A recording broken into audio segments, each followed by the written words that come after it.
Testing, testing, 1, 2, 3, testing, testing. Hopefully you can hear me.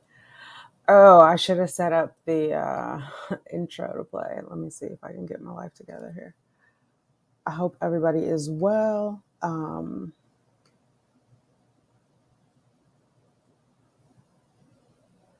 Let's see if I can cue this up real quick.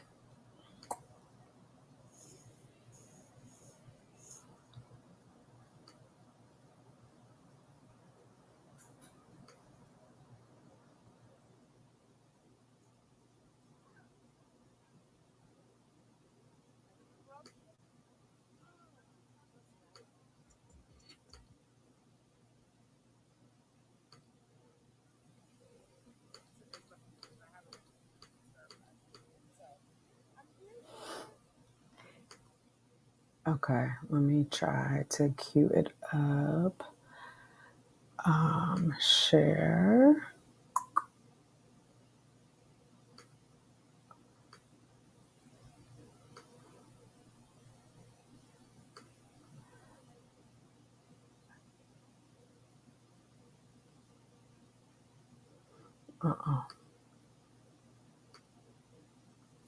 Okay. Yikes. Sorry, guys. Off to a rough start. Oh, you know what? I'm going to have to share it first. Let's try this.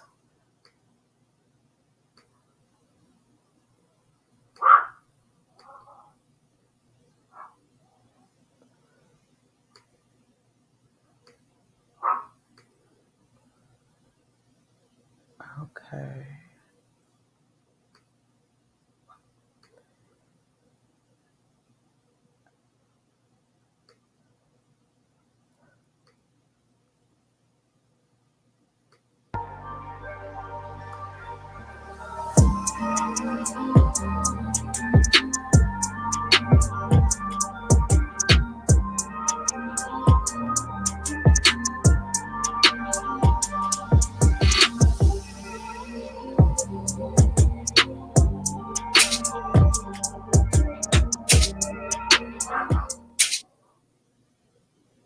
Grand Rising, how are you?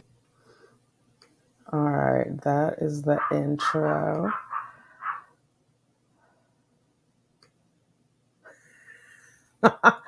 Sorry that I did not have that more organized. If anybody's in here, let me know. It looks like 11 of you if you can hear me. Hopefully you can hear me. Mic test, mic test. I can't see the variants on there. I just wanted to come in and check with you guys. I know you hear Justice outside. I don't know why she waits until well, yeah, I do, because she's like a child and children wait till their parents get on the phone to say something. Anyway, I wanted to come in and check in with you guys and let you know kind of what was going on with me. I posted, hey, Laura. You're going to hear the same story, girl. You're going to hear the same story. I'm just coming in because I haven't posted over here. Hey, S. Oliver, how are you? Justice. Okay, yay. Thank you, Alexandra. I just wanted to let you guys know I will be posting more often. I know I've been away for a minute. I've just had some things that I had to deal with since March, and so I haven't been posting. I have some videos that I haven't edited. I did post something on the members tab to see if they wanted to do a Google Meet this Saturday. If this Saturday doesn't work, let me know if next Saturday will work, and we can check in on that. Hey, Tanika TTC, I saw your pictures in Florida. They were super cute. You guys look so cute. I'm sad that I missed it. But it looked like it was a good time. So yeah. Yeah, I was just kind of in a funk after my uncle died. It was like I don't know what the upside down of a cherry on a sundae is, because that implies goodness, but it was the straw that broke the camel's back. That's a better. So I just had to like take a step back. And the last 2 vlogs that I posted actually took place a day apart, but I posted them like a month apart or maybe 2 months apart just because I couldn't. And so I'm going to be more consistent. I'm going to figure out, I don't think I can do daily vlogs. I just don't think it's sustainable. So I will try to do weekly vlogs. Hey, Manny. I'm doing better. I am. Thank you. I'm on the good foot. I'm on the good foot. I you know, I mean, death is obviously part of life. Once we're born, we begin the process of dying, right? And I don't know, I just have had a lot of deaths in the last year and a half, and so it's been hitting me kind of hard, and just my own mortality, and just dealing with a lot of stuff. So I feel like I'm in a good place mentally. I think sometimes people kind of, if you don't make videos, right? If you don't create content, you kind of underestimate how stressful just the content creation part can be, especially the editing. The editing is what it takes a long time to edit. Obviously, it's easier to pick up the camera, but even then, you have to kind of figure out what you want to film, what you don't want to film, like what's going to make sense. And even then sometimes more is filmed and it doesn't get in because it doesn't really like help when you're vlogging. It doesn't help the day flow.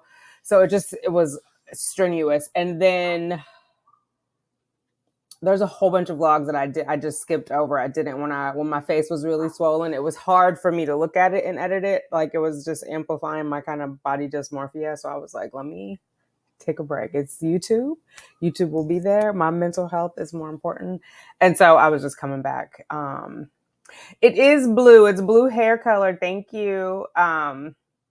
It is. It's about to come out because it's usually darker when I first put it in, but I think I'm on like week 3, or it'll be week 3 on Saturday. I don't know if I'll put more color in it or not. I like it because it just makes me happy, but it's really messy. It's not coming off now, but when I first put it in, let me get this girl. Hang on, guys. I knew she was going to do this. Come on. Are you coming in? No, because I'm not coming back out. Come here.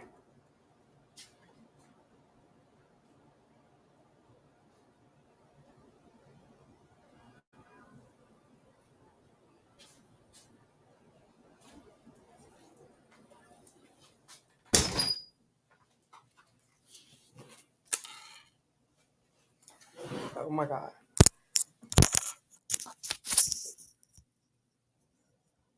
Sorry, lady. Sorry about that.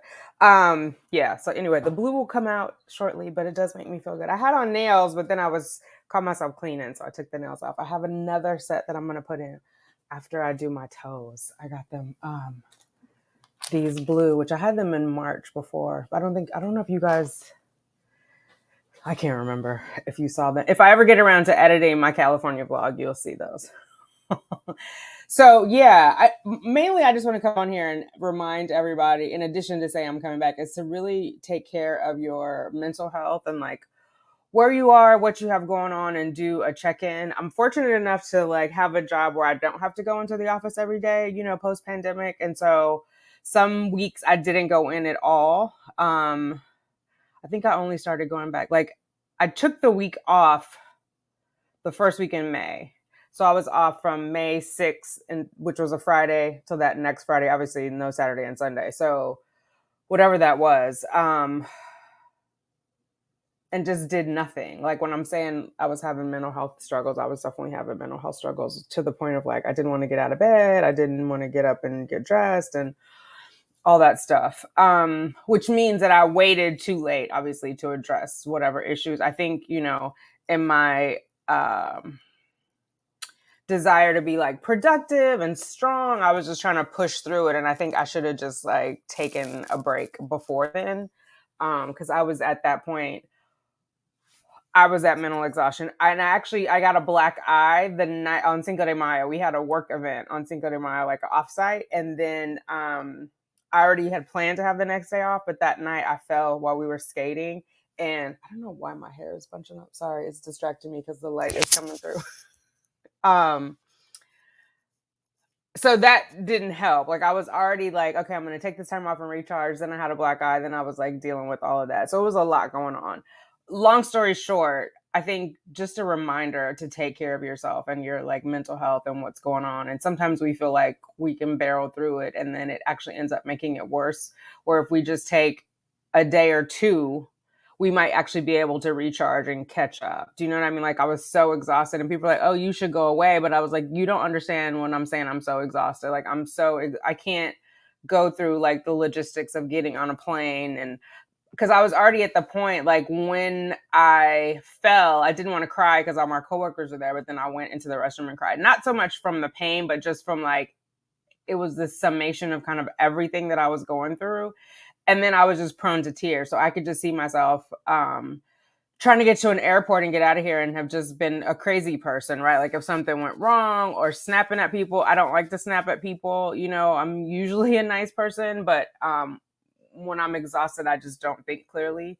And so there was that. And I know this because like even when I went to California in March, I lost my license and my credit card on the way to the airport, like meaning from leaving my house to getting out into the Uber to getting to the airport check-in, I lost my license and my credit card. Luckily, I have my global entry card, so that's how I was able to get on the plane. But I'm freaking out in the back of the Uber because I'm like, do I go back home? Do I have to? And I still ended up missing my flight. So it was like a big, when you wait too long, you don't have enough resources to like take care of yourself. Like it's just basically fight or flight at that time. Or if you think of like, I don't know if it's comparable to Maslow's hierarchy of needs. Like, I don't know if it's that deep, but I just couldn't, like, all my needs were taken care of, but mentally I couldn't process a lot of stuff. You know what I mean? So even to like go on vacation to relax, you have to have the mental wherewithal to go through all the logistics, and you want to have your wits about you. Who knows if the plane is going to go down or there's going to be some kind of emergency. Like, you just don't want to be on the brink of your sanity. And when I say I felt like I was on the brink of my sanity, I mean, I was there. I went to the funeral. I spent I was there a week and a half. I spent most of the time in the room at my sister's house. I was off for bereavement except for the last, what was it, Thursday, Friday. And then I left the following Tuesday. Did I work on Monday? I don't think I worked on Monday, but I worked Thursday, Friday. Anyway, I rested most of the time. I watched like the Chandler Halderson trial, Wisconsin versus Chandler Halderson. And that's what was like, I don't know if you guys know that story, but he murdered and dismembered his parents, which is a really horrific thing. But that took my mind off of everything because I was like so focused on that, if that makes sense. Like it was just lots of like rummaging. And the whole time I'm just like, I can't lose my job no matter what. You know what I mean? Like I can't be so depressed that I end up in a homeless shelter. And so oddly, I was able to throw myself into my work, and that's what I focused on, but nothing else, like the whole house and the puppies. Um, with the whole house. And I think also because Cheyenne was moving out, it was just a lot of stuff going on. But I'm in a much better place. I'm not, where I want to be, but I'm giving myself grace. Like this week I was like, oh, I'm going to do yoga every day and exercise. And then I had to like do a reality check. That was taking on too much. So like I'm focused on drinking water. It's 7:00 and I've only drinking this much. I have to do 2 more of these. But I woke up and I felt better because I had 3 of these waters yesterday. Like today is the first day I woke up and I didn't have like a headache. And I felt like a normal person. So, slowly but surely I'm getting back into the groove of things. Figure out where to go and what to do. Hey, Jonea. Yeah. Yeah, it is. It's a thing. It's definitely a thing. Your chat with the Jada was so helpful regarding IVF in Barbados. It was nice to hear the pros and cons from someone with firsthand experience. I've been considering going. Yes, Moni, I agree. And she had a lot of good information. And obviously you could tell she did her research, which, I'm always on the lookout for someone who was well-versed and well-researched. So she definitely shed some light on it because I had questions and I've asked some other people and they kind of were just like, oh, I just did whatever they told me to do. And so I couldn't really understand. I don't think it would be a good choice for me just based on the insurance part of it, but it made it clearer for me too, because I was thinking like if you had to go the whole cycle or if you were going at a place where you might get sent back. And it was just like, I don't know. For me, it would have to work like 1 or 2 times, right? I only have, do I have 4 or 5? I can't remember. For sure, I have at least 4 weeks of vacation. So those would have been my 2 trips would have been all of my vacation. You know what I mean? So it would have been, that would have been problematic for me. But I did like that they had a diverse group of Black women to choose from donors. And it sounds like they can go back and forth between frozen and fresh. Like she had the option but her fresh donor did not respond well, right? So I think that's good too, because I know some places only have one or the other. Um, yeah. And the donor egg, so there's three options that I know of. One is you can have a fresh donor and you get their whole collection. I don't know what you call it. What everything from their retrieval, right? Then all the eggs. Then I know they're shared. The only I only know I've only talked to one person who did shared, and she did it at CNY. And then I know there's also frozen that you can purchase. I think I've talked about this on the other channel in a couple of lives. So like it's like 6 or 12. I don't know why they do it like that because it just reminds me of chicken eggs, but like they're not in a carton. You know what I mean? So but yeah, and getting to those is different because the first time I tried a fresh donor, it was with an agency out of California. They wanted all the money up front before they would even do a match sheet, which I just thought was ridiculous because they would not agree in writing that they would refund me if the woman that I picked wasn't a match. They said, well, we'll work with you to find another match. But they didn't have a very diverse offering of women of color. And even the woman I picked, I hope this doesn't sound colorist, was a little lighter than I would have preferred. I'm just going to say it like that because I would like the child to look like me. Not that I have anything against light women, dark women, whatever. I'm looking for a match. And so, or a close match that I would offset with the male donor. You know what I mean? It's a little bit of laboratory work in there. But so because they didn't have a second option, like why would I give you? They wanted 16,000 up front before they ever did any work, and I just thought like that was I can give you a good faith deposit, like maybe 8. But if I give you 16 and then I'm stuck with you, I can't just leave and go to another place. You know what I mean? But they did. So the contrast between that facility in California, which was like its own standalone egg donor facility, they had pictures of the donors. And I was surprised when she said adult women, but then I remembered it's the other way around. It's usually they do adult women and pictures. And then for the men, they do like as babies. So if I get to talk to Jada again, I'll ask her that, like, what was her male donor picking selection like? So they did it that way, right? So they have it where you see their stats, you see an actual picture of the woman versus Columbia's egg selection, which is not standalone. It's attached to or connected with the clinic. So they're working with the patients long term, like patient being me and patient being the donor. They're working with both of us long term. There's a relationship there. It's not like a handoff. And I did not get to see any pictures of my donor. I saw celebrity lookalike of my donor. And then I put in criteria of like what I wanted, meaning college educated, not college educated, this height, that height, blah, blah, blah. And they put it in some system. Obviously, at least for women of color, I'm going to say Black women because I didn't do any research on it. I just know I've talked to other women of color who've had trouble, but I'm just specifically speaking for Black women. No offense to anybody else. I'm speaking from my experience.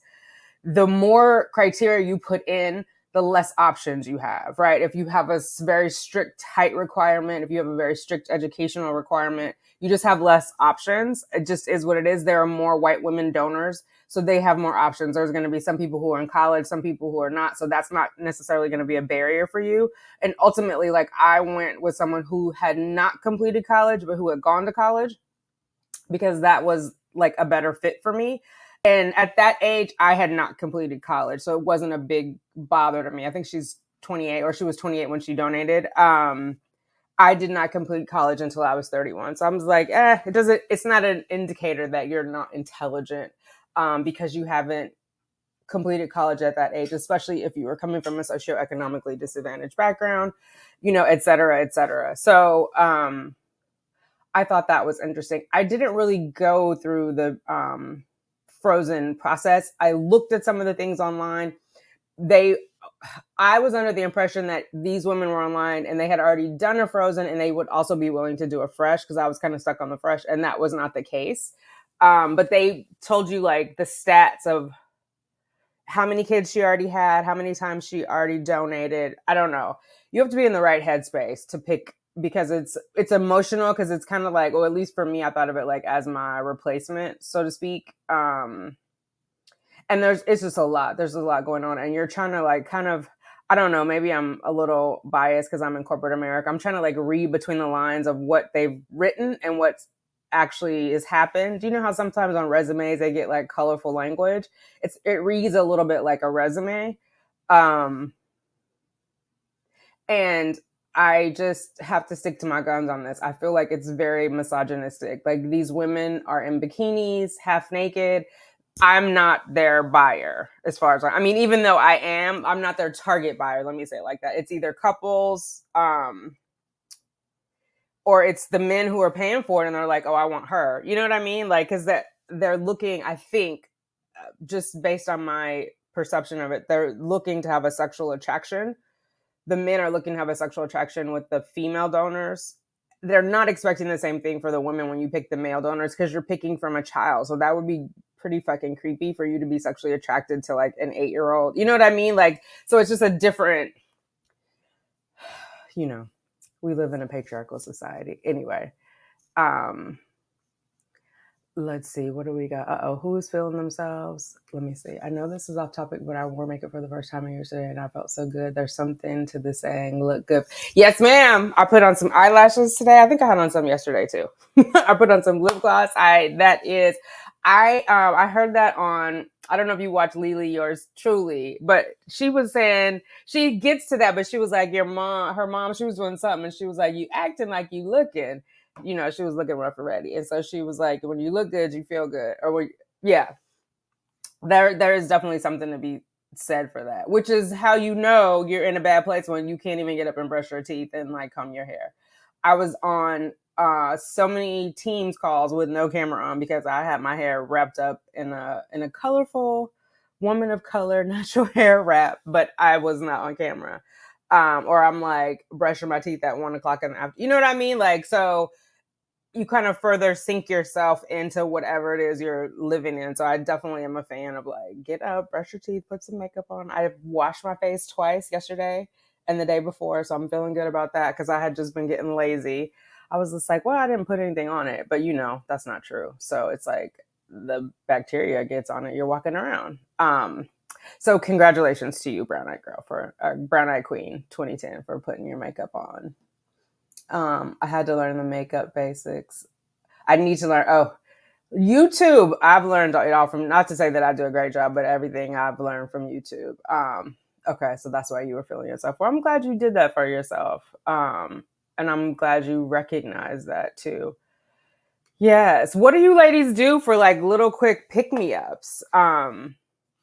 Without beating yourself up or just to give yourself a little pep in your step. I definitely need some tips and tricks on just like, okay, this is where I am. I want to be a little bit better. Even now, I feel like I am struggling. I'm on the path, but I'm struggling. And oh my God. And I mentioned April Lauren yesterday. Were we on here yesterday or was it the day before? It was yesterday. And then I went on there and there's like these bunch of like reaction videos about her. I'm like, people are so cruel. This woman is struggling and doing her best and out here motivating people. And then you guys are making videos to like criticize her. Sometimes I'd wonder about the internet. I feel like sometimes we could build good community and then some people want to tear it down. I'm like, what is going on? But it's, if you wake up on the wrong side of the bed, it can mess up your whole day. And sometimes I just have not felt like getting out of bed. This morning I felt great though. I woke up, it was like 6:20, did not have a headache, got up, brushed my teeth, washed my face, made my coffee, took the girls out. Oh, but I got too zealous with the coffee. I ran the coffee machine. I have one of those 1 cup thingies. And so I got everything ready. I had my cup ready. I pushed the button and went to let the girls out. And then I'm playing with them and I come back and coffee is like pouring down. I forgot to put the cup under the damn. I was like, oh my God. But I was in a good mood. It was funny. I cleaned it up and I kept it moving. But yeah, it was good to wake up and be excited to be alive. You know what I mean?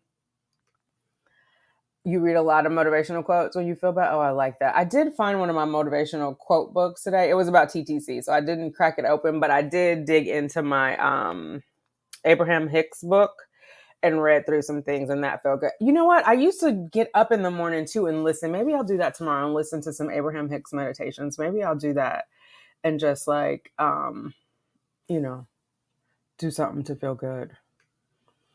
So, can you guys believe it's July? It's like we're still in the first week of July, right? What are your plans for the rest of the year?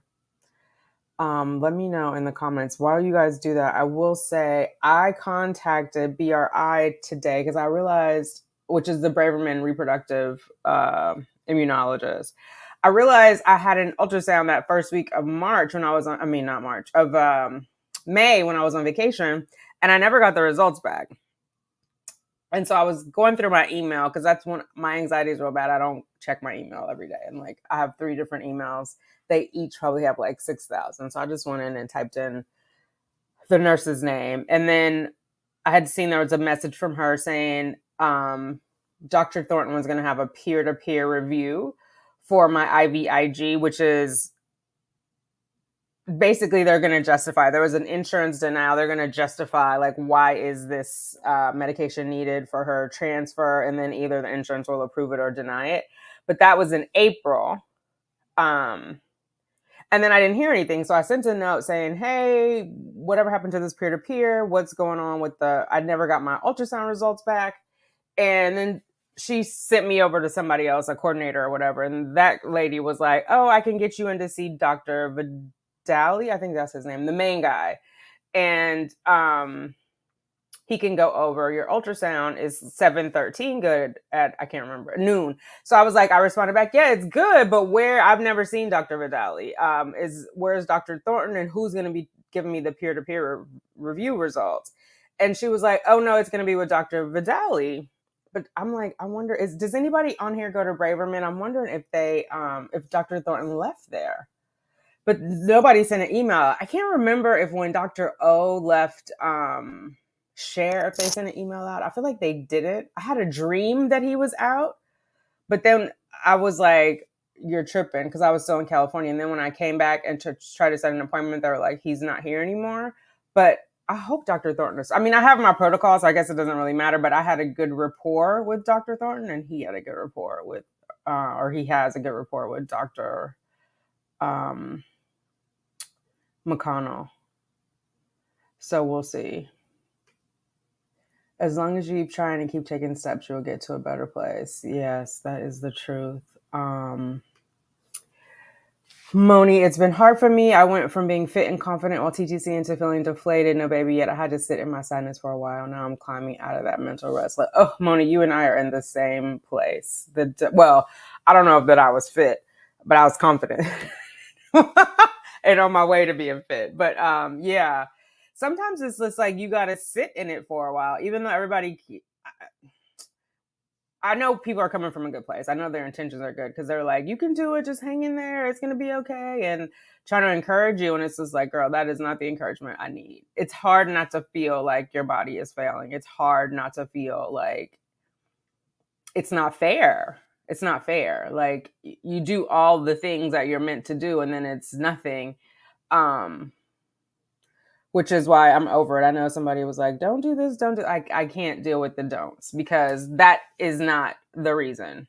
There's so many people who have kids, who have no business with kids, who never wanted those kids, who did all the don'ts. So I can't with that. I love how you guys are big up in each other. This is helpful too. To getting back to a healthy place, it's day by day, and I celebrate even the smallest victories. I know that's right.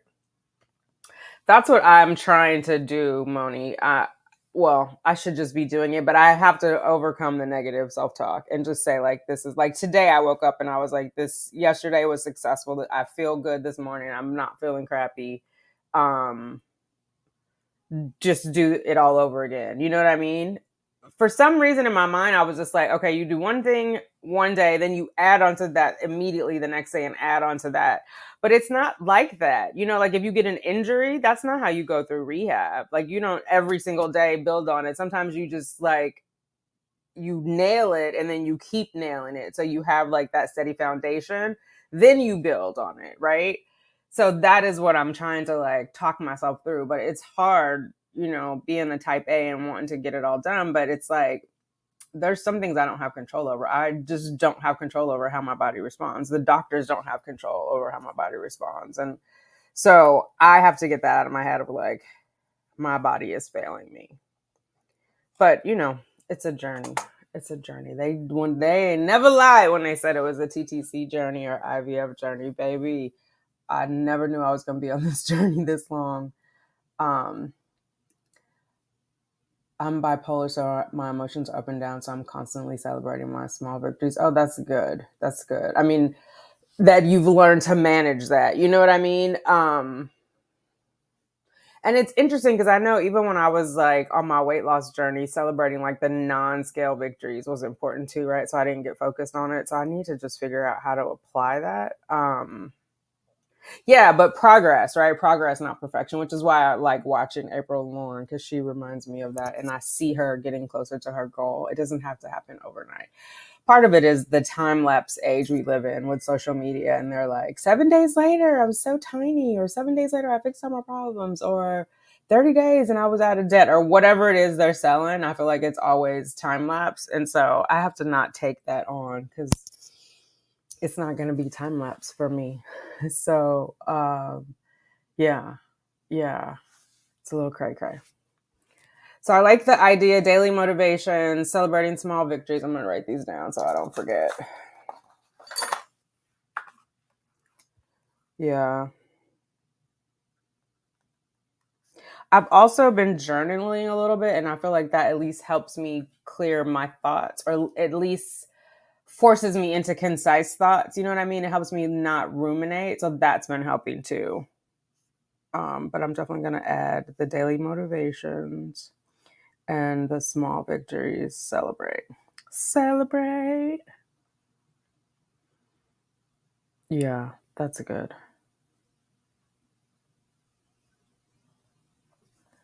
It's been so nice. I did not leave the house today, but I did get myself dressed. And I did a Facebook Live, like randomly, because I was looking for some information. And I was like, the fastest way is to make a video. But I had never done that before. Facebook is so confusing to me now. Like, I was trying to join a group because my sister wants us all, like all the cousins, to go on a vacation next year. Because we were talking about that after my uncle passed. Like, we don't really see each other unless it's like an anniversary, a funeral, a wedding, a graduation. So like, let's just get together. Round and round. I ended up having to join from my phone through the browser because I don't have the app on my phone. So I tried to do it on my computer. So crazy. But I think because you guys were suggesting the Facebook groups for the TTC community. So I got to figure that out. I think I might have to do it. Are you able to join them on your laptop, or do you have to do it all from your phone? Like, that's what I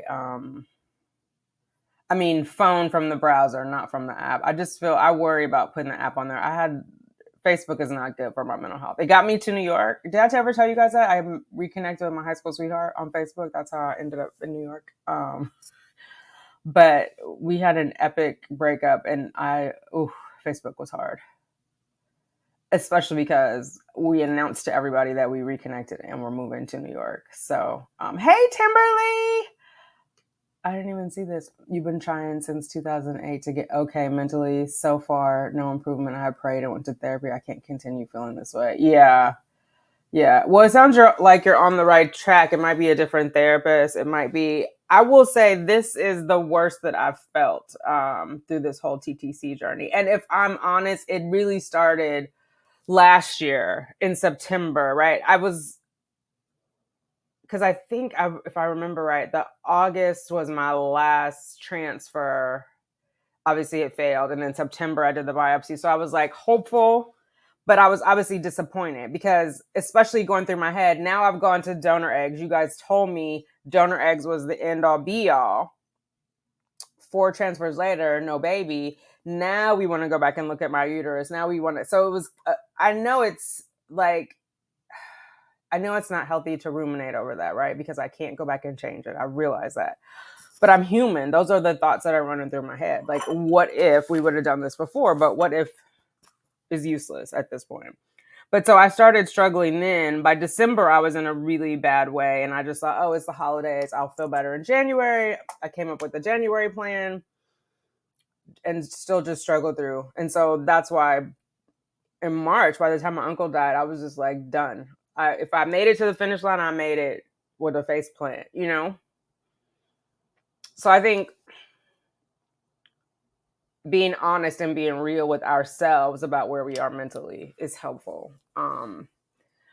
So that we don't get too far gone, honestly. Because there were days where I was just like, I don't know if I want to keep living like this. Like, I'm miserable. And so, I'm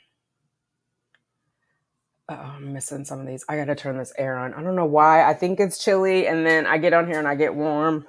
Hold on.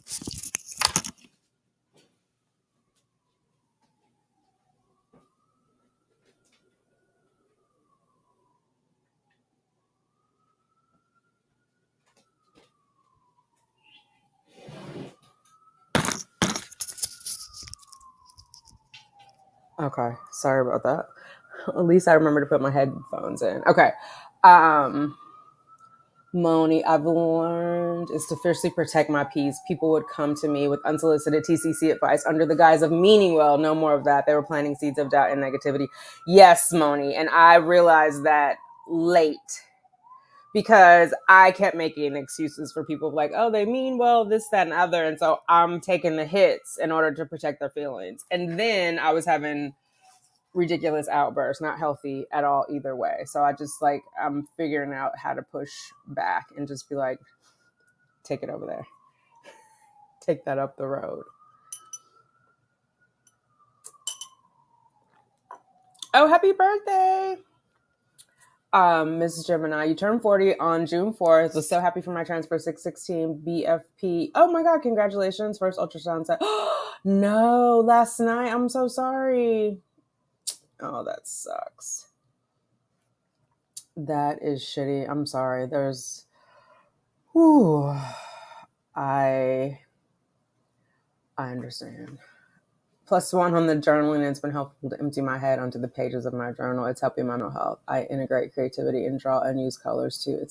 I like that with the color. I'm going to stick with just the journaling for now, but I like going to the coloring and drawing. I'm going to mark that down. I don't want to overwhelm myself.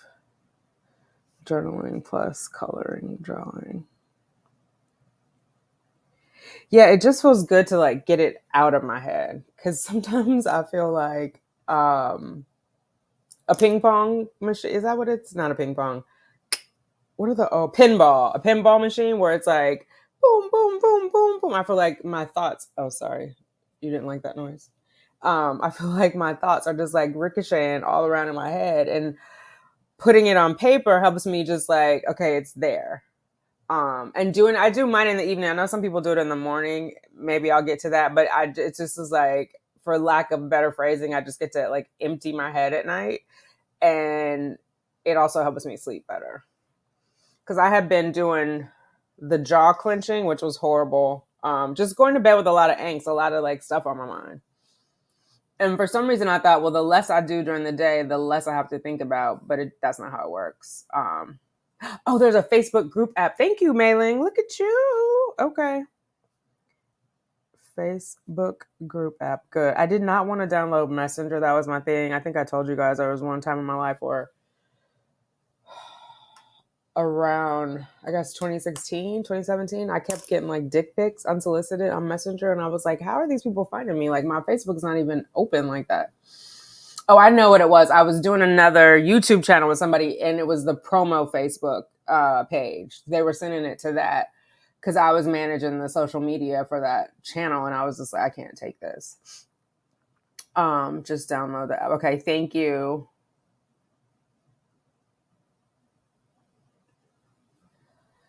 Janae has given kind words to Miss Gemini. Yeah.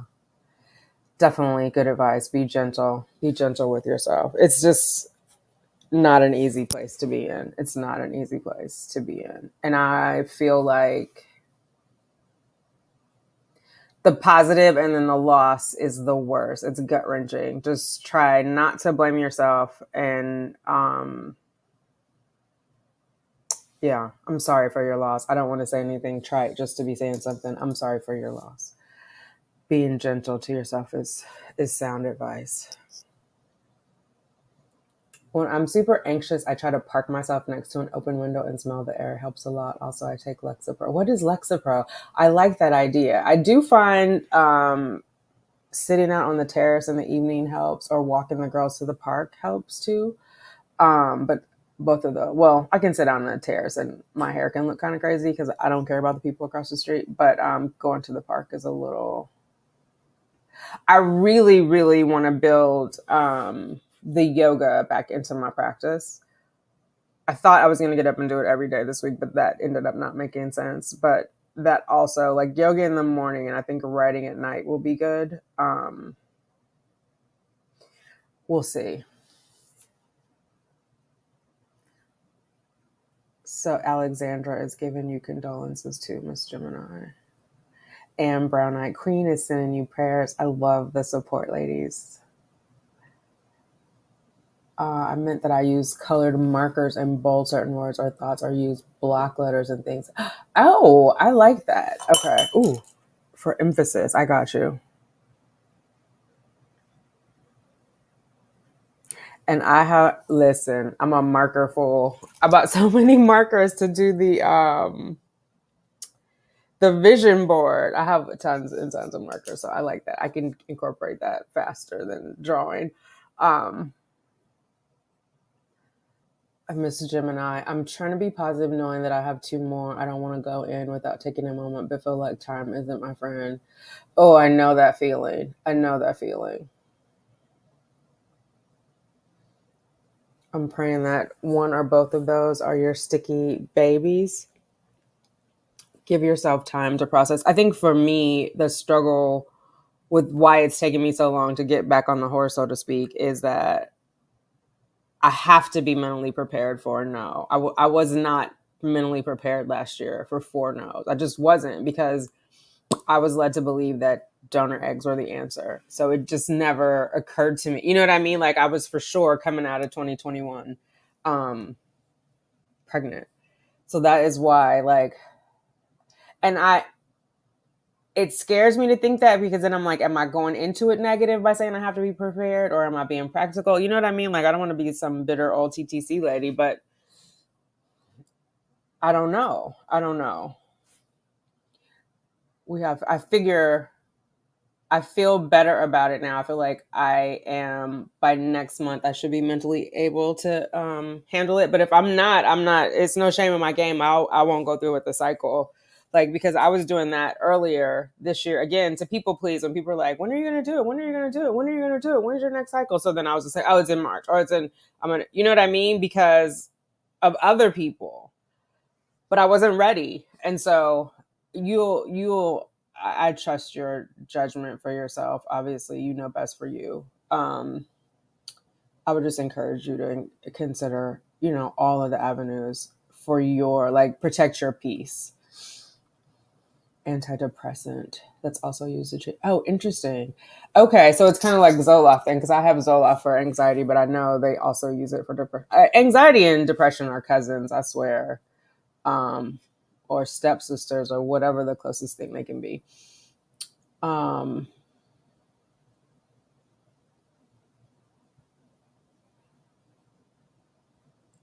thank you. Oh, you are most welcome, Ms. Gemini. You are most welcome. I just want to make sure you know you are not alone, because this journey is definitely not for the faint of heart. Whew. But it's good to like talk about it too, which was kind of like the good and the bad of I shutting myself out. I didn't talk to anyone, but I definitely was missing like all my TTC sisters because there are some things that, well, I'm gonna say some TTC sisters, only some TTC sisters get. Like you can't explain it to a non-TTC friend. And again, I'm always like, I don't want people to be offended, like they're trying to help. I'm reordering that book, Janaea, about the boundaries. Yeah, I have to learn to just protect my own peace and put that first. And the people who really love me will get it. Let me see. Just read your comment, Mr. Gemini, sending love and light to you during this extremely difficult time. Doesn't cover freezing and testing, which was an added expense. That was worth it. But even a tested, perfectly normal embryo doesn't mean it worked. Yeah, this is true. And I feel like the testing is a case by case. I know they try to sell it to everybody, but there's no way after I had 4 that they could say it was because they weren't tested. Like they tried to say it 1 or 2, which is why I got the second opinion. And she agreed it can't just be the embryos. Like there wouldn't be 4 out of the 10. So yeah. And I don't know, I'm not going to get into my whole philosophy on testing. Everybody has to make a decision for themselves. It wasn't the right decision for me. It's an SSRI. Okay. Journaling and fresh air only get me so far. Sometimes I need, yes, ma'am. Yes, ma'am. And that reminds me, I need to get my Zoloft filled. I think I have 1 left. And I thought I could have filled it today, but it actually had to be done by 6/24, my last refilled. And my GP is on maternity leave. See the things you do to yourself when your mind is not all there, but we'll get it sorted out. Worst case scenario, I'll sweet talk the pharmacist and be like, she's on maternity leave. Can you just fill this? I only missed it by like 6 days or whatever. Is your own. Some people mean well, but in all reality, they are insensitive. Go at your own pace and speed. Yes, Brown Eye Queen. I am getting to that. It gets hard too because obviously I'm sharing it very publicly, so I don't want to offend people and be like, mind your own business when I'm putting it out there. But I think other people also don't know boundaries because I remember there was some lady on my Instagram like going off about how I should, and I don't think she was a troll. I think she genuinely meant it. You know, I don't know what her background was, but she was wholeheartedly against like the donor egg, blah, blah, blah. Why wasn't I adopting? And some other people went in and talked to her before I got there. And they're like, that's not an option for everybody. And what you're saying is insensitive. She doesn't want to adopt. And then she was like, well, why are you putting it out there? And I was like, I never put out here that I wanted to adopt. I know I am not the right person to raise an adopted child. Like it's in, I won't get into all the logistics because some people are like, it is like an adopted child when you have double donors, but it's not. Because the adopted child was whole when they left their parents, and they'll always, and not to say, because they're still doing studies on like donor children, they'll want to know biologically who they are. But then there's when they're already, I don't know how to say this, put together, I'm not trying to be crude. They want to know why their parents released them, right? And so that's a different thing. I've spent so many years struggling through my abandonment issues that I would not be the right person to shepherd that soul. It has to be somebody who's really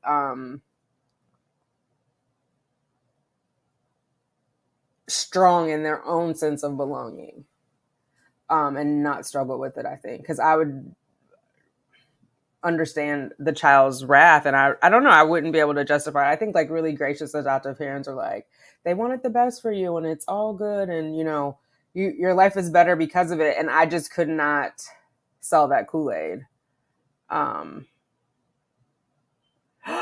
Yeah. Hold on, Janaea.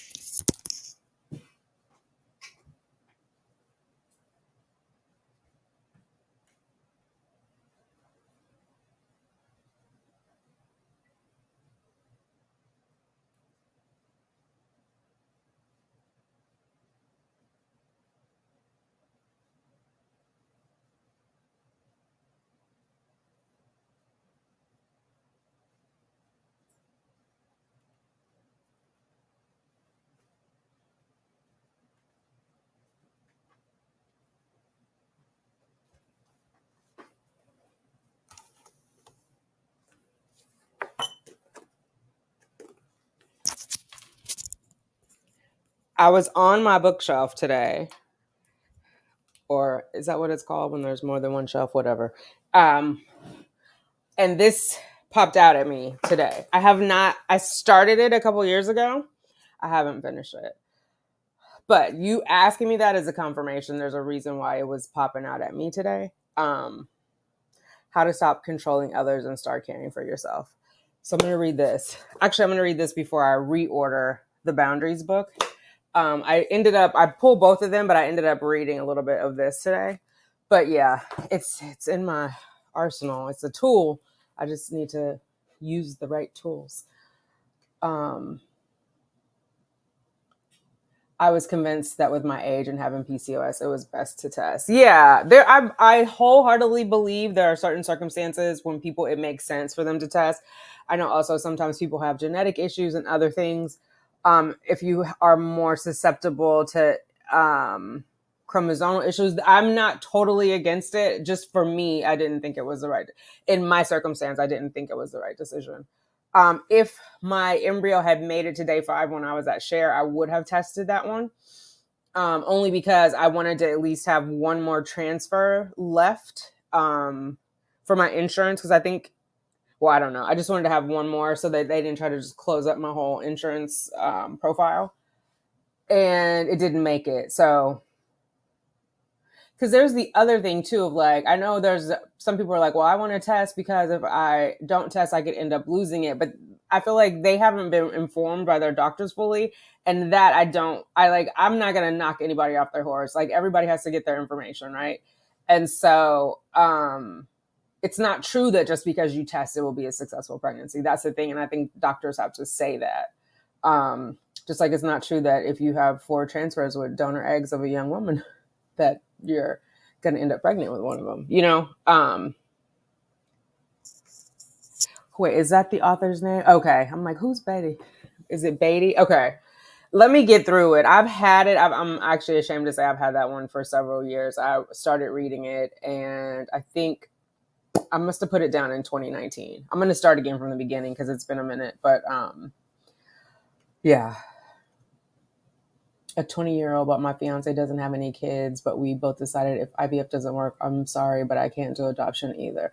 Yeah, it's a very personal choice. And I don't think people should shame us, especially strangers on the internet should be shaming us about why don't we adopt and all the statistics about children who don't have homes. And I mean, I'm sorry for those kids, but I can't adopt them all. I can't even, and you have to worry about your child's mental health. Like I have a clear strategy about explaining to my child about coming from donor, double donor, right? Like I feel capable of handling that. Not that it's going to be easy, but I like emotionally, I feel like I can do it. And so I'll be able to find the words. Emotionally, I don't feel like I can have that right communication with an adopted child. I just don't. And I don't think it's fair to the child. They're going to need strong tools to make it in life. Good summer read. It's medicine. Okay, that's good to know. I was looking for, and actually I'll read it. Listen, it'll be on the list tomorrow. I was planning on, I think I'm going to do a live on Saturday in the morning, but I was planning on taking the girls to the park. Maybe I'll take like a blanket and read if it's not too hot. People have the weirdest ideas about IVF and what embryos are. Yes, they do. Oh my God. Because the lady was arguing me down about this. But I'm leery, you know, all the stuff with the Roe versus Wade too. Now other people, no disrespect to any religious people, but the Bible thumpers, the super conservatives are going to be coming after our embryos soon. Like, when does life begin? And it's just like, oh my God, get out of my uterus, get out of everything. Yeah. People are so, it's different. It's very different.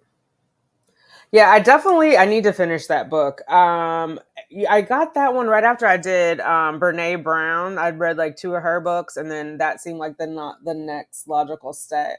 But you know, all of it is intertwined for me with my abandonment issues that led to people pleasing because I am worried people are going to leave, and so I have like there's some psychological, and I'm better, but I'm obviously it's still an issue. There's some psychological thing about accepting less from people because I don't want them to leave me. Do you know what I mean? I actually dated somebody who, when we were breaking up, who told me if you felt better about yourself, you would have never dated me in the first place. And I was like, you knew? You knew I was fighting below my weight class? Like, oh my God. It was very eye-opening to me. That was very eye-opening because I, you know, in my mind, like, oh, you should be appreciative, but the person totally knew. When asked why won't I adopt because of children that need families, I asked them, why don't you adopt? That immediately shuts them up. Oh my God, I love that. I don't know if you guys saw some of I won't get political. I'm just going to say this and then I'll get off of Roe versus Wade being overturned. There were these I guess they're not protesters because they won the argument.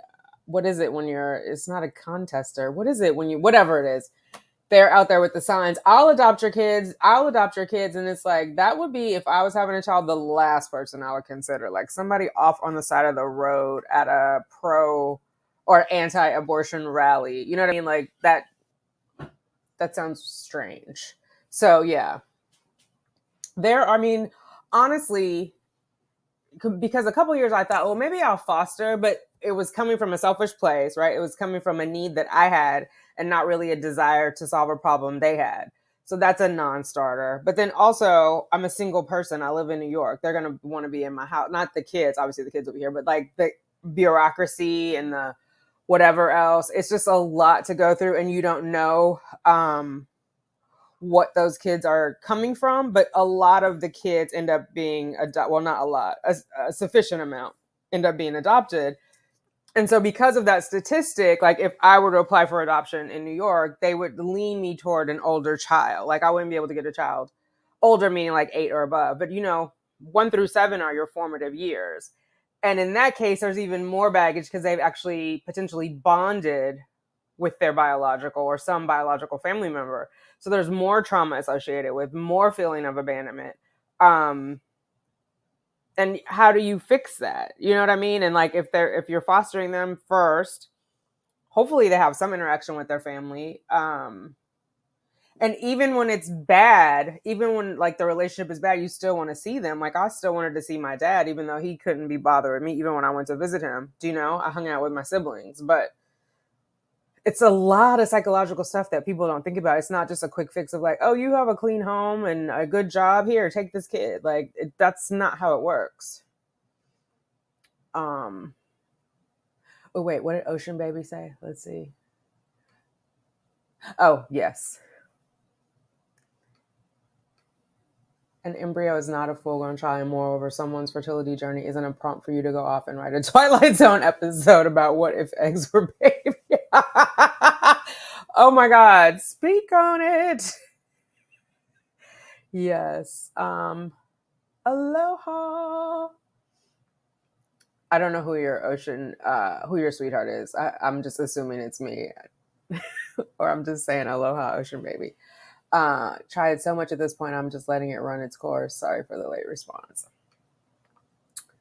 If you signed up for foster adoption in New York, they're going to decide what age group you are eligible for. What the fuck? You can't say you want an infant and be consent. Not in the programs I look for. Let me not make libelous statements. Not in the programs that I looked into. They were starting at like 8 years old for the kids. And a lot of them were siblings. A lot of them were grouped, which is really sad and heartbreaking because you don't want to break up the kids.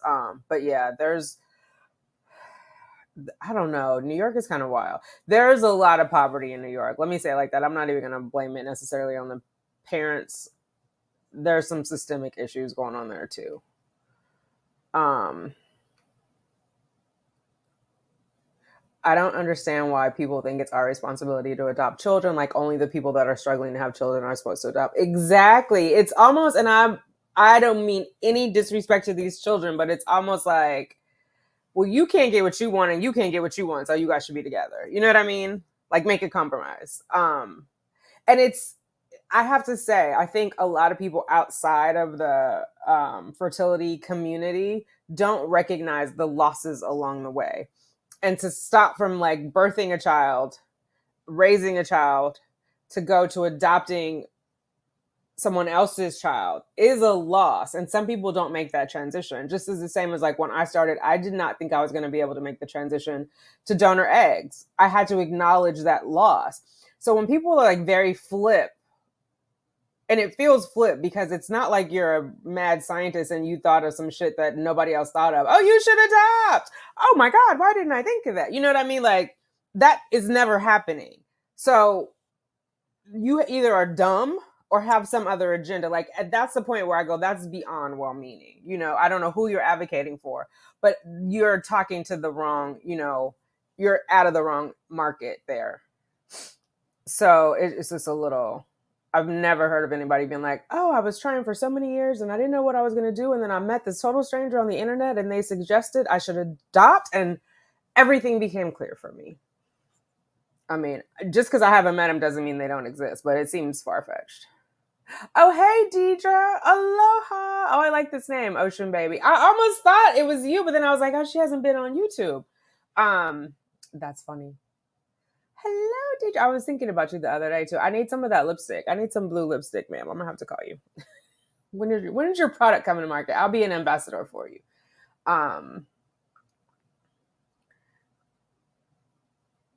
We are a foster adoptive home, and it's definitely not for everyone.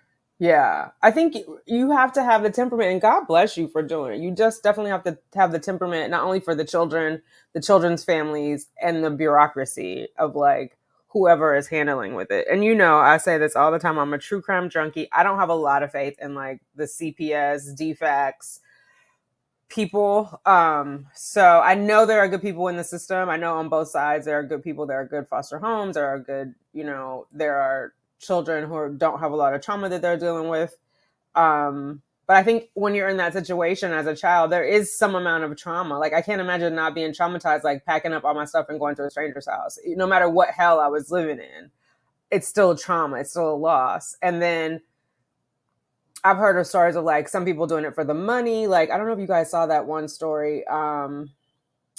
It was the two women and they adopted 6 Black kids. It was a set of 3 siblings and another set of 3 siblings. And even they fostered them first. 3 of them came from Texas. But even after they left Texas, they fostered them and adopted them. They were still giving them money.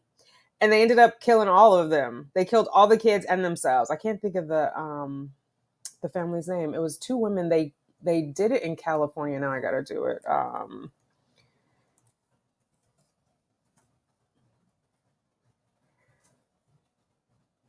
The Hart family murders. And it showed they were doing it for the money. There was no food for these kids. They lived in a 2-bedroom home. The wives had 1 bedroom. That was the only room that had a bed in it. The other room, the kids must have had, and it's 6 of them, boys and girls. And they had those little unfold couches. I don't know. We had them in California. It's like if it's folded together, it's like a chair. It's all foam, and then you unfold it, and it becomes a bed. They had those in there for the kids, and they were doing it for the money. So there's also just like a lot of corruption in there, and CPS had lost track of them, wasn't checking on them, and one of the moms had already had a conviction for child abuse, abusing one of the kids. The little boy was running over to the neighbor's house to get food and saying, "Don't tell because I'll be in trouble, but just leave a box at the," and they were out like in the countryside, "leave a box at the end of the road and make sure it's all non-perishable, so it doesn't go bad, and I'll come and get it." And so it was the wife and the husband were giving them food. The wife told her dad, who lived in another state, and her dad called the police and was like, "There's something wrong." CPS came to check on them after the woman's dad called. They pretended like they weren't there, even though the car was out front. They had the 1 car. Only one of the wives worked. The other one stayed home and homeschooled these 6 kids. And the next day, they all got in an SUV and drove off a cliff into the Pacific Ocean. I know I shouldn't watch so much crime shows, but it is definitely... I'm glad that you are doing it, Timberly, and that it is successful for you, because I know they need like stable homes and good people. It is, it can be dangerous for some of the kids. My brother the one who ended up dead at 25 was in a foster home, like it was a home that had all boys, and they had a lot of boys. It wasn't like, oh, bring your 2 kids over. I'm not sure what that's called, but like rooms with bunk beds and whatever else, because he got kicked out of the house for smoking weed. And that kind of changed the trajectory of his life. I'm not going to get into all the details, but there was some foul shit that happened to him there. And he came out really, really angry. It is a lot of in and out and disruptions of placements. Yeah. Then there was the other one. I can't remember. There was her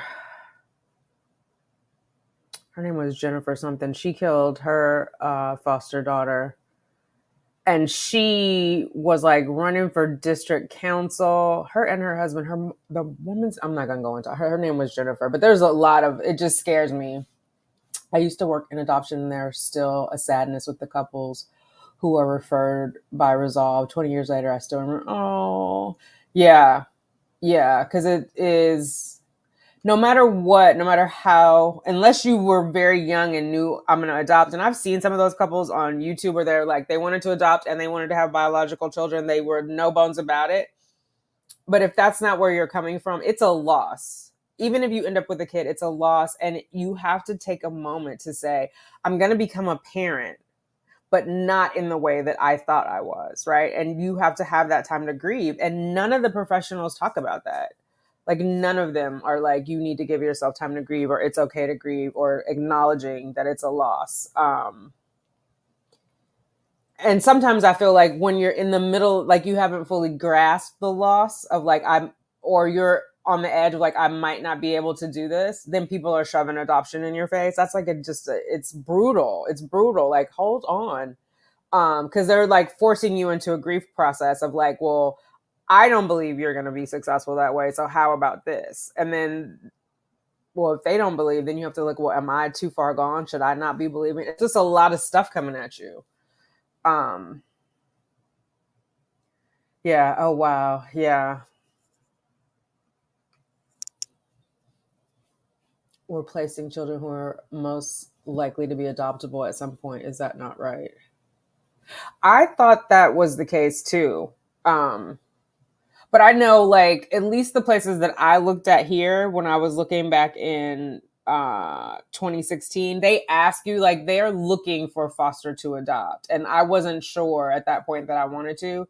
But then they told me, well, if you ever think about adopting, you're going to have to start with the older child, like an 8-year-old. Cause I was like, let me do like 2 or 3 where my skills are really good. So, um, I mean, not that I couldn't be good with the 8-year-old. It was just, it was going to be a lot, especially depending on like how many relatives they needed to see. And that's a whole other schedule, and like how busy they were and how busy I was. But yeah, they were like, you're not going to be able to, unless you do a private adoption, you're not going to be able to adopt anybody that's like 2, 3, 4. Um, but yeah, and I don't know, maybe it's different in every state. I'm not sure. Timberly would know better. Um, oh wait, look, Timberly already gave an answer. They changed a lot of rules. They now try to put them with family, even if it's not in the best interest. You can have the child for 5 years and then they disrupt the placement. Oh, wow. Wow. That would be heartbreaking. Oh my God. That's the other thing with adoption too. I know there are some, I know only because of these crime shows, like there are temporary places, like they hold them until they find them another. That's gotta be heartbreaking too, because I would just be like in love with the kid and then they're like, bye. um, that's gotta be crazy. Do you remember the photo of their Sir Devante? Poor baby was there. Yes. Yeah. And secretly I was like, maybe he got away because they didn't find any parts or anything else. Yeah. I remember when he was hugging the police. And they moved from state to state and they were homeschooling. So they were like off the grid. But I feel like if they're getting funds, our taxpayer funds to take care of these kids, somebody should be checking on them. And then I went back and looked at footage and like they were emaciated, not eating. They didn't find food in the home for them, but they had lots of wine. But the fact that they don't have beds and you're like living off of their money, you know what I mean? That's just weird to me. Like it's despicable. And then when people would check on them or question them, they would be like, oh, it's homophobia. Like, come on now. Why don't your kids have food? That don't have nothing to do with your sexual preferences. People always suggested adoption during my IVF. I'm waiting for someone to be like, have you considered kidnapping? There are so many unattended children right over in that playground. No, ma'am. We need that on a t-shirt or a meme. I swear. Oh my God, I love that. That is that. Why not? Right? Have you considered kidnapping? Oh my God. Mm. The opposite of that, when people who have a lot of kids are like, oh, you could take one of mine. Oh, well, please go get the bag because I'm ready. Their mouth would hit the floor. Like, why do you say that? Like, it's just insult to injury. Like, I have so many. Why don't you go ahead and take one? You know, it's just like, come on. That is so insensitive. Group home. Thank you. That's what it was. Yeah, it was all boys. And yeah, it was. Not good. Oh, I just did that. Okay. The heart mothers, yeah, were demons in flesh. That crying photo of their son is haunting. Their story will still disturbs my soul. Those poor children. I know it's, oh my God, they deserve so much better. And especially there was, like I said, it was two sets of siblings. So one of the siblings, the was with the aunt or the grandmother, and one day she got called into work, or one of the families, and so she called the mom to come and watch her own kids, and that was the day that CPS showed up, and they were like, "You're not supposed to be around your kids," and they took them all, and they never gave them an opportunity to reunite. They adopted them out to these women. It was crazy, and they had already had a history, so they had fostered a girl who was older, and then instead of, they were telling her, "We're going to adopt you," also a black woman, right? And I'm saying that because the women, the mothers are both white. They adopted black children. So they were telling her, I think she was like 15, 16, because she's come out and spoken since the death of the other kids. We're going to adopt you. We're going to adopt you. And then one day they dropped her off at therapy and the therapist told her, they're not coming back for you. Like, that's what I'm saying. Some people should not be adopted. Not that I would ever do that to a kid, but she already has abandonment issues, and then you abandon her in the worst way after she's bonded with you, no explanation. Like, she didn't have time to pack her stuff. Like, it's just weird. When they removed our last child, which was heartbreaking, we took a pause. Yeah, I bet. Oh my God, I can't imagine. I mean, I have ties to adoption. So my mom, when she was 14, her mother passed away, and so the children were broken up. So the woman that I know as my grandmother is actually like fostered my mom. So yeah, and they all got split up. I'm trying to think. I think two and two, but they were basically split up. Like, all the children were not together. The two youngest went with their father, who my grandmother Carrie was with at the time that she died. So Auntie Jeannie and Uncle Clampy, Clarence Jr., were together with their dad, and then the other kids got split up, and so I feel like it still haunts them to this day. Like, I know, especially like my uncle guy, who's very sensitive, that has bothered him his whole life. My aunt Michelle, who's no longer with us, it bothered her. My mom is kind of tough, but it definitely has informed who she is. I guess that's bothered. I don't want to put labels on her, but it's impacted them in some way. Do you know what I mean? And that's a different thing. And obviously they were older when it happened. The youngest was 2. My mom was 14. Her sister was 15. So the oldest was 15. The youngest was 2 or 3. And so obviously it impacted them differently. Some of them have strong memories of their mom. Some of them have none. But there's also that. But I think I just couldn't imagine like coming in to live with someone and then being gone from them, as an adult or as a child. Like, even just leaving my dad's house, I remember how painful it was. I think I would just be emotionally distraught with kids coming in and out, and I've gotten attached to them. Because how can you not love them? You know what I mean? Wholeheartedly, and then they're gone. And do you get to keep a connection with them? Like, how does all that work? If you foster someone, but they're under 18, they can't really consent to you writing to them. I don't know. It's just a lot. It's a lot of emotions. I know it's a necessary thing, and I know it's ultimately good, but there's just so much emotion around it that it's crazy. Yeah, Alexandra, it is. That was a heartbreaking story. There's unfortunately more. There's a lot of people who do crazy things to adoptive and foster kids. It's just like, oh my. There's even crazier stories where they do their own kids, which is just, how do you do something wrong to a child? Like, what has a child done to deserve that type of hatred? Okay, we're gonna move on. To bond and to have to let go. Like, yeah, I agree. It sounds like heartbreaking. That's why I don't talk about it much to people. There's too many opinions or too many, girl, you better hurry up. You're getting older. No thought that it isn't you. It's your non-cooperating body. Yeah. Yeah. And that hurry up also kind of assigns blame, which I don't agree with it. Because that's a double-edged sword. Either you tell them you're trying and they nag you about that, or you don't tell them and then they nag you about why aren't you trying. But there are some friends I wish I had not told. I'm grateful for them, but I just wish I hadn't told, because then that's a whole other set of boundaries that I have to now try to redefine. Yeah. But also, it is, I guess it's good because I don't have to make excuses for them, because I feel like if you don't tell them and they're like flaunting their kids and everything else, that's one thing. But if you do tell them and they still are, then it kind of helps you better define who they are as a person, if that makes sense. It's a painful lesson, but definitely a necessary one. Um, I'll have one for you. Oh my God, I forgot about that one, Dominique. I have had that one too. Oh my God, right. Stop lying. Exactly. I don't know how the surrogates do it. Like, legit, when I've watched, I watch everything, a little bit of everything. My interests are varied, but there are surrogates who record their journey on YouTube. And there was one.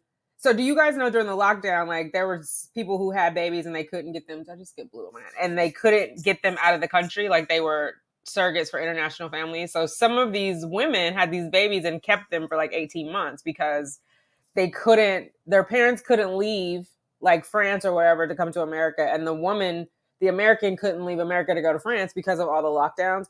Can you imagine giving birth to a baby, having it for 18 months and just handing it over? We'd have to renegotiate a new contract. Like, let me keep this one and we're going to get you somebody else to get you another one. I would be so heartbroken. Which is also why I think it's bullshit when they force like young girls to do it, adopt. If they want to do it, if they want to give up their kid, that's one thing. But to force them, I just feel like they'll be traumatized forever. Like I've seen those reunion stories, and they're like, "I didn't want to give you away." But yeah, the ones are like, "I'll have it for you." Really? Okay. Next time somebody says that, I'm gonna be like, "Okay, the embryos are at this address. What date are you available?" Just so full of comments and opinions. I don't talk about my fertility ish with non-fertility community, period. Yes, I hear you. Oh my God. I second that. I second it too late, but that would be my advice to people. The end. Yes. I didn't realize how sensitive I would be. I don't know why, because I'm a sensitive person in general, but I just did not realize how deep words would cut. I didn't think people would be so callous, quite frankly. I'll take my own stretch marks, please. Yes. Oh my God. I just want to feel the little heartbeat and the movement and the whole thing. You know, it is, excuse me, it's crazy. It's crazy. And I worry, honestly, that is kind of like my mission too, is at least to get the word out to ladies that are in their 30s and thinking about it. If you freeze your eggs, at least you have more options, because this part sucks. Like, and not to say, I know for me, had I frozen my eggs 10 years ago, they would have had a less likely chance of being viable after thaw. Just eggs, like, right, embryos survive longer, have a better survival rate. But even now, the eggs frozen today have a better survival rate because the cryopreservation process has improved. So there's no like love lost for me on that. I know that wasn't my path, but like the women today who are pushing for their careers and doing everything else, because otherwise I feel like you're trapped into a relationship. Well, specifically if you're looking for a heterosexual relationship, you might just try to get with any man because your biological clock is ticking, you know? I feel like I know a few ladies who got their babies and ran. Like their whole purpose of getting married was having a baby, and like, not that they wanted to get divorced, but when they did, they were like, I got my kids. So it just changes the dynamics a little bit, I think, when you at least have an option. Not that it's a guaranteed, it's none of it's guaranteed, right? But at least you have an option. You bring something different to the table, and you can, take a little more time. I'm not saying wait till 50, listen. But if I had known, if I had answered the calling, I tried to suppress it and then it just came up like gangbusters. So it's a little crazy. And then just I needed to stop. Yeah. Yeah. It becomes a lot. And I feel like having a loss is a different thing, especially there's like so many pockets of communities within the TTC community. I said this a little bit last night, but like having a loss is also a different pocket of it, because there are some women who haven't experienced that. Because I remember at the beginning of this journey when I had my first miscarriage, well, I had a miscarriage coming into it. That's how I entered into the community. There would be other people who had never had a miscarriage who would be kind of like, I don't want to say admonishing me per se, but kind of like slapping me on the back. Oh, atta girl, it'll be okay. Dust yourself off. And I was just like heartbroken. And it felt like nobody wanted to give me grace for that. They were just like, it'll be okay, just hurry up and do it again. As if it wasn't a loss. And so that was like the hard part. That was the hard part. And when I had the miscarriage, I ended up taking those nasty pills to like finalize it, because it had started, but it wasn't finishing. So at first I said no. And then I was like, well, how long will that take if I take the pills? Because she was like, it could take 4 to 6 weeks for the miscarriage to finish on its own. So then I literally was dressed and everything and had said, I didn't want it. I was getting dressed. Then when I was about, like, I got dressed, poked my head out, and then asked the nurse if I could see the doctor again. And then she was a little annoyed because then she needed to do an ultrasound. She wouldn't have needed to do it. Anyway, I had to get all undressed again and blah, blah, blah. But that was, so I was on the phone with my mom. It was happening quick, but you can feel your cervix opening. You can feel the contraction. So it's not like it's something you can put out of your mind and just be like, oh, I just had a heavy period, which is what the doctor said. Oh, it'll feel like a heavy period. I'm like, bitch, what kind of periods are you having? Because my cervix is widening. So yeah, I was on the phone with my mom, and she's in California. I'm in New York, and she was just like, "Are you sure you shouldn't go to the hospital?" And she was like, I was like, the doctor said I didn't need to unless there was like excessive bleeding, but it was painful. I'm glad at least I had my mom on the phone, because that was, I don't know. People just need to have better descriptions. It was more than a heavy period. That's all I can say. But it was definitely a loss. And then when I had the loss with Applejack, so that loss I had privately. I talked about it later on YouTube, but it was months, maybe almost a year after it happened. And then I had the Applejack loss, and I felt like people were giving me a hard time of like, well, when are you going to do your next one? What are you going to do next? And blah, like, and at that point it meant another egg retrieval. I was not mentally prepared to do another egg retrieval until like 8 months later. I have no qualms for the women. My hand up to you who can go back to back. I know some women have done like 10, 12 egg retrievals. I'm just not that chick. Hats off to them. We are all built differently, and we all have to make decisions for ourselves. Especially you have to know what you can handle mentally. You know what I mean? So,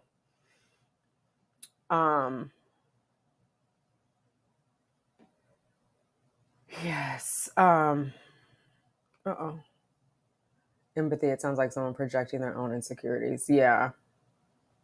Their own insecurities, and I think their own misinformation, because I think sometimes people just repeat what the elders have told them, you know what I mean? And so they're projecting that sometimes it's okay to say nothing, as my mom says. Sometimes it's okay to say nothing. I just don't feel like the message that our body is failing is a good message. I don't feel like the message of just hurry up and get over it is a good message. I don't understand what the point of it is. Do people tell us those things to make themselves feel better? I need to turn on more lights in the front here. I'm just turning on the lights. You guys don't need to get up. Can you one more?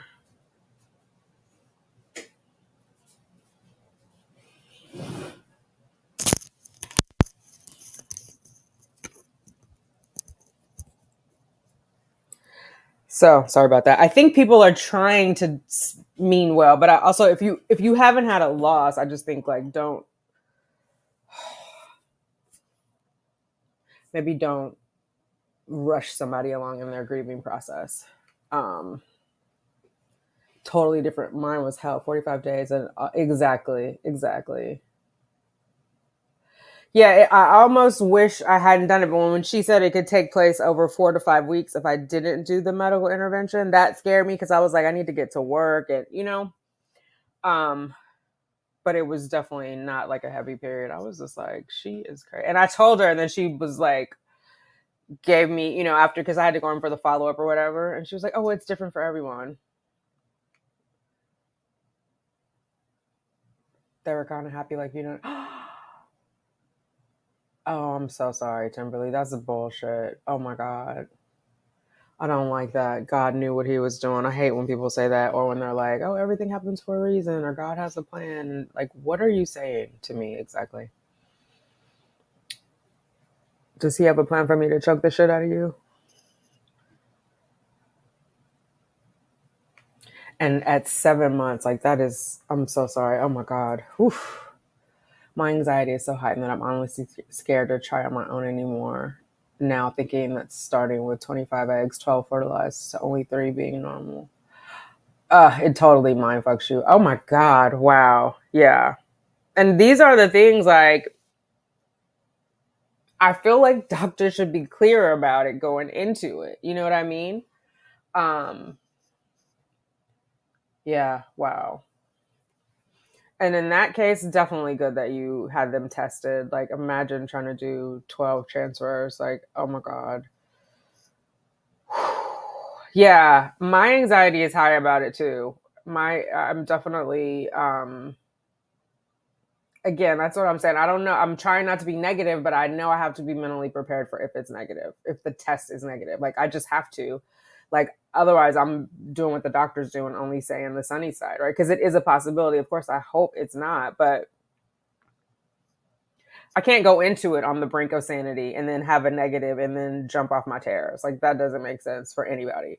So it's there is a lot of anxiety, and I'm sure a lot of depression with it, because it's not logical. There's so much that's unknown. Even the doctors can't tell you exactly why there's a loss, or most of the time, or exactly why the baby doesn't implant. It's just and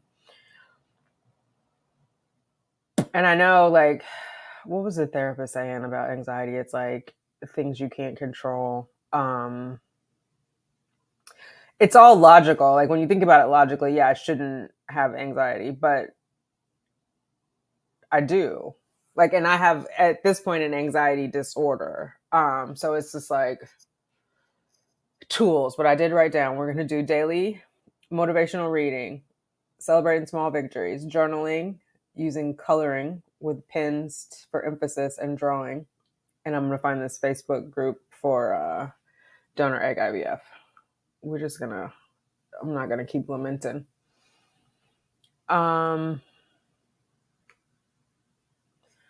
Yeah, how could you not be? You have, like, it's PTSD at this point, How could you not?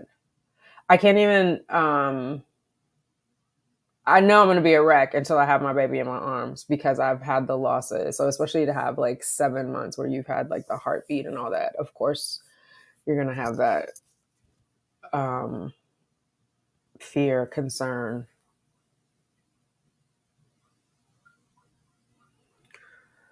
People saying, I know someone that had IVF then got pregnant. Oh, thanks for that, but I've tried for 6. Oh my God, if I hear that story one more time. Or I know someone who was trying and trying and trying, and then they went on vacation and forgot about it, and oh my God, they were pregnant. Or they did IVF and it failed, and then they went home and naturally got pregnant. I've heard all the stories. It's just like, okay. Those are definitely the exceptions. And I don't even have anybody to try with. Like, so it's IVF or bust at this point. Choke them, if not more. Absolutely. Oh my God. That's what I'm like. See, that's why I have to be in my right mind, because I might just walk up and slap the shit out of somebody if I'm not in my right mind. If I'm, like, at the edge and somebody says the wrong thing, and then I'll just be like, apologize. I'm like, oh my God, I'm so sorry. But in that moment, no. Yes, it's very routine for the doctors. Hopefully you do find a good doctor. I love my doctor. I love Dr. McConnell, but sometimes the nurses can be too routine for me, or they're, like, either rushing through it, or they're talking to you like you're two, and when you ask questions, they get annoyed. Like, these are crooked. The Braverman nurse, I'm just not a fan of how she answers questions, and then she'll be, like, gaslighting me. And then when I finally told her, like, you are very unprofessional and extremely rude, and then she tried to backtrack.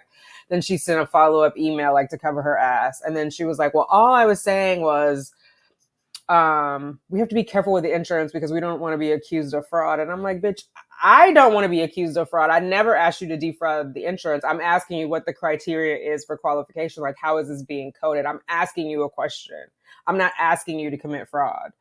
Yeah, it was just like that. Also, if you are not in a good, you have to be in the right headspace because you just have to go through it patiently. But I absolutely love Dr. McConnell. I have good vibes with Dr. Thornton. I'm hoping he's still there because I've never met this Vidali. Although I understand like Vidali is the clinic founder, so maybe he's the one, or maybe because I did write that terse letter about this nurse, maybe he's gonna be dealing with me, but we'll see. But even the fact that I had my ultrasound in May and nobody reached out to me, not that I would have known because I wasn't checking my emails, but damn it. So we'll see. Women of color, donor, egg. Okay. Thank you, May. I'm going to write this down now. Women of color, donor, egg, embryo, recipient. Okay. I participated in a group chat or whatever. What's that app everybody was using during the pandemic they're not using now where it's only audio? I was invited to talk on one of those. And the panel I was on, one of the ladies was a donor. So it was cool to hear about it from her experience. Women of color, donor egg, embryo, recipient. That's the other thing, embryos I've been thinking about, right? So I was like, there's a friend of mine at work who she has one embryo left and she has been struggling with what to do with it. I don't know what I did to my glasses. She's been struggling with what to do with it. And she's like, my bill is coming up. I think I'm just going to destroy it. Now I'm thinking like so many people, before I was like, I would not donate the embryos, but I think I might now. I mean, that definitely gives my child siblings, right? And then it might give somebody else an opportunity who doesn't have an opportunity. So I feel like I'm changing my mind on that. Like maybe I need to take home baby first before I get there. But okay, you second that one. Okay, I'm definitely going to look into that. To fight my struggle with food love. I lost 30 pounds before my journey started, so I'm going to put my energy in continuing on that. Good for you, Miss Gemini. Oh my God. Losses are the worst. Hey, Christina. 30 pounds is definitely amazing. Meanwhile, I can't get too off. Clubhouse. You guys always know. I can describe it all. It's something about trying to talk and remember at the same time. Like if we were having a conversation, like I would pause for you to talk, it would come to me, but I'm continuing to talk. So yes, thank you, Clubhouse. We did a panel on Clubhouse, a women of color donor IVF journey panel. And it was somebody, I can't remember, it's like Ice Cream Baby, I think is her name on Instagram. I can't remember her real name. But she has, I know, good information. She'll put it over on Instagram. And she was for a minute inviting me to they have like a group on Teams or one of the apps. But I think I didn't go to enough and I stopped getting invited. But it was informative. It gets a little spicy though, because everybody's informed, and some people were like very against that I didn't test my eggs, and I'm just like, we can agree to disagree. Like we can have a spirited conversation, but we don't have to. You don't have to make me come to your conclusion. You know what I mean? I'm not trying to make you go. Like I'm making. That's when I was like, I think at the end of the year, I was like, if you want to put your money where your mouth is, you can have some input on these decisions. In one of the videos on my other channel. When women say don't give up when someone has a loss, switching directions is not giving up. I've spent all my money and my job is at risk. Exactly. And at some point you have to cut off your sanity. Like, are you going to go and be homeless to pursue it? You know what I mean? Like money is not growing on trees, not in New York anyway. And so there's only so much money to spend. That was another thing I was dealing with is like, I spent so much money last year and now the economy is kind of upside down. My stock portfolio is like 35% loss. You log in and you just see this negative red percentage. All of that comes in, and you also just have to physically be able to take care of yourself, right? Like I'm sure I had lost weight because had those damn antibiotics after the biopsy, the Cipro and all that. I'm sure I've gained it back. Like I have a nice little tubby wubby belly. Um, and I've been eating a lot of processed foods, but it feels good. Like, how come the sour candies keep ending up in my mouth? How come I keep eating coffee flavored ice cream? Like, why is Diet Coke in my fridge? You know what I mean? Like, it feels good. It feels good.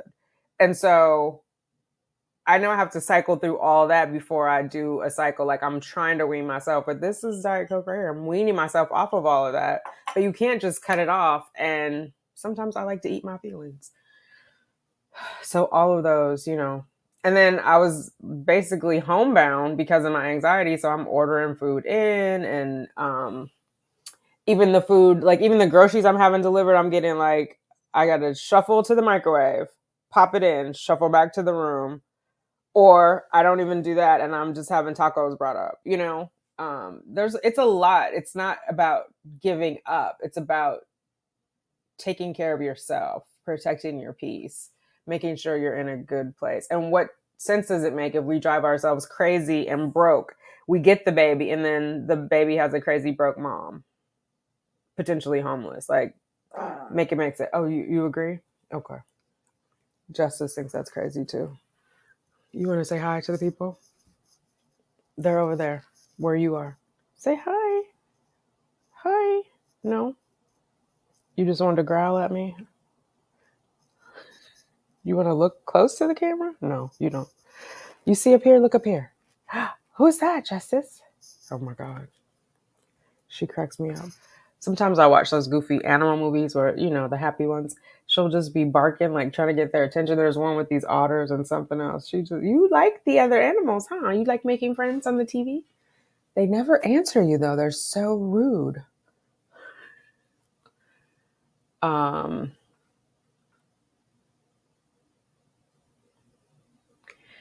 I go to RMA in New Jersey, and I swear I feel like they were all in it with me, just on my dime, of course. I felt that my care was tailored for me since my PCOS and my process was longer. That's good. That is important that you feel like you're in good hands. Lord knows you don't want to go through all that and feel like somebody just took your money.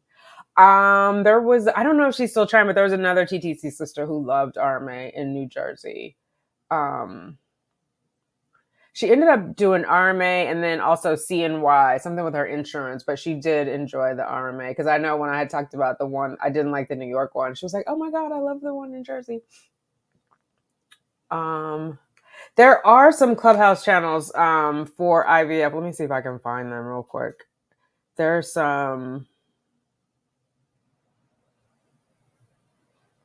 I'm sure I'm following them. Oh my God, I don't need to update. Hopefully they'll let me see it without the update. I haven't been on here in a while. I was on here a lot when we were locked in. Oh my God.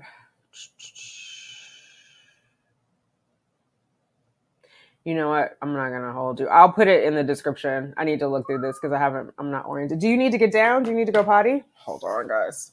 Uh-oh. Okay. Hey. All right. Both of you. I'll put it in the description of this video if you come back. I just need to figure out how do I see the ones. Oh, wait. Here. Member of...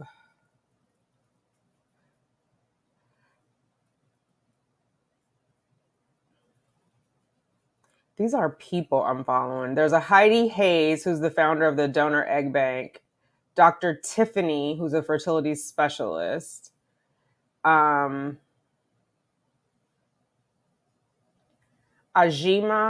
Ogbale, AJ. Let me type it in here.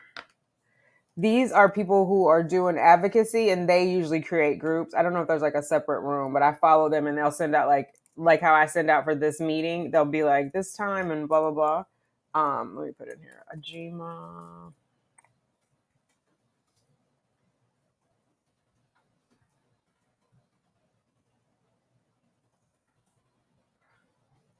But I'll put them in the description too, so you can find them. Because I feel like there's also like a channel in there, but I just need to refamiliarize myself with the damn app.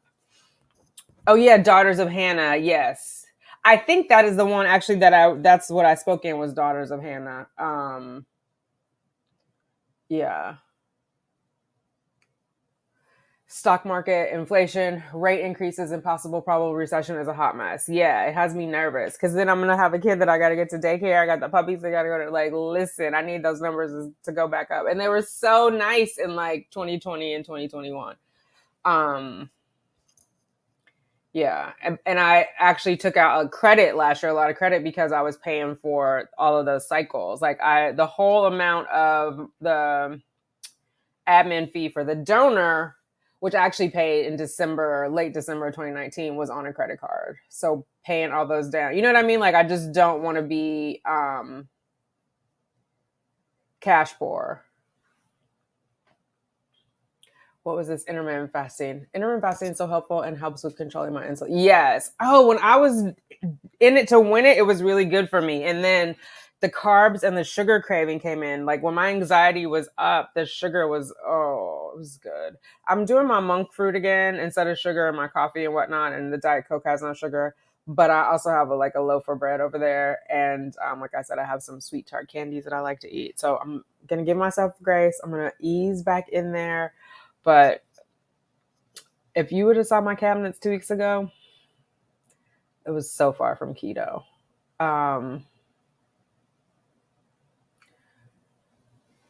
Now people have moved to the Circles app for infertility. It's okay. I'm going to look that up.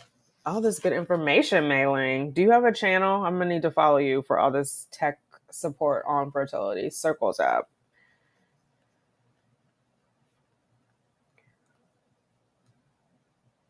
And it's similar to Clubhouse. Okay. I also like to go in the chats in the fertility apps. There's one, I think it's My Fertility Friend is okay, but there's a lot of old school people in there. There's another one. I feel like there's a lot of shaming going on sometimes in Fertility Friend, but there's another one that has a good. Oh my God. Where is my little? Maybe I mixed them up. Hold on. It's the more modern one, and it also, you can integrate your temperatures, like Fertility Friend. I have a box on here somewhere that has just fertility apps, but it's not. Where is it? Oh, I named it reproductive. Kindara is the other one. So fertility for an app, but there's a lot of older people in there, and Kindara. The Ovia app, the chat in there was a little young for me. Not in age, in mentality. Like, they want to rub the stem of a pineapple over your navel to get you pregnant type of stuff. Breaking the Silence of Infertility is a good one on the Circles app. Oh, okay. I'm definitely going to download that app. Thank you, Mei Ling. Eliminate anything white since it turns to sugar. I eat fruit for my main source of sugar. Yeah. I was really good about it for a minute. I just have to I have to get my mind right to get back into it, because it worked for me and I felt good. I had good energy. I did keto and intermittent fasting. And when I was in a zone, I was in a zone. But coming out of it, there's no, you can't stop it. You know what I mean? You have to stay into it, because once I reintroduced sugar, my body was sprung. Like it was crack cocaine. 28 weeks with twins. Oh, yay. 2 embryos transferred. Of course. Of course. Oh, my God. But you're more than halfway done. We are rooting for you, Christina. When are you due? And you're my age. That gives me hope. No, channel myself. Just thank you, Mei. Well, you have good info, so thank you for sharing it with the community. Part of my funk is because of my pudge factor. I'm trying to get it together, though. Oh, my goodness. Yeah. Yeah. And then Ovia, I like for the tracking, but I don't like the chats in Ovia, Ms. Gemini. The other thing is, I was trying to do shapewear, but then it's then I have all this fat hanging over the back. So I'm just going to go out and be a round person. You know what I mean? And also, fuck all these snatched waists through surgery. I don't think that's beautiful. I think we have to stop looking at that and thinking that's normal.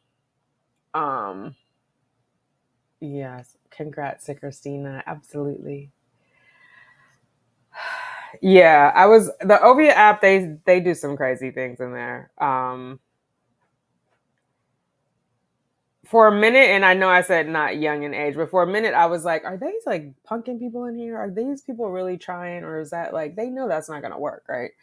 But they're in it to win it. And then they have like the little animal characters in the chat room. It just wasn't for me. It might be, for somebody, but I like a little bit more of a scientific approach to mine. And not to say that like that also includes like holistic stuff, but rubbing pineapple leaves over your navel, not for me.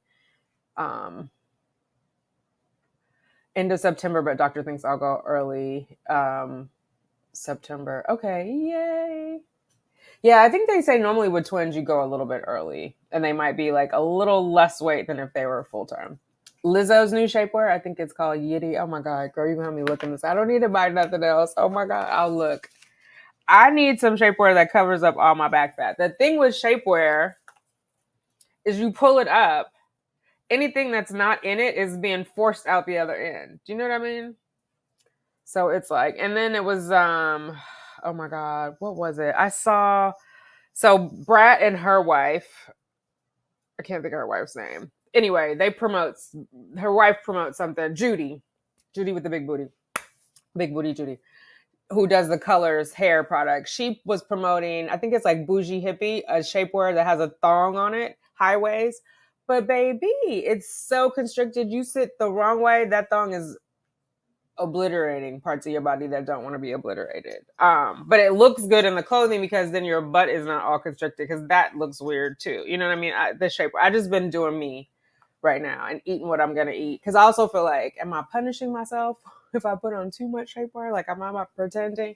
But I'm just like, again, I'm giving myself grace. I have been in an eating mood. I have been in a eating not good food, like French fries. Who knows what they were fried in? Chicken wings, pizza, all the things that I should not be having. That's judgmental. All the things that I would prefer not to be eating on my fertility journey. Let me say it like that. But it was making me feel good. And so you can't,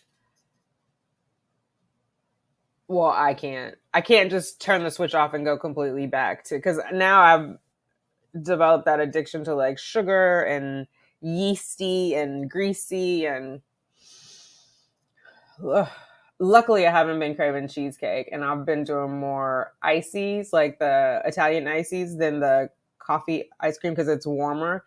But coffee ice cream was my jam. And I was eating so much I had to stop getting the little cute Haagen-Dazs, fooling myself, and I just went on ahead and got like the Breyers, the big thing. Shame, shame, shame. And it was cheaper. I got more ice cream and it was cheaper. So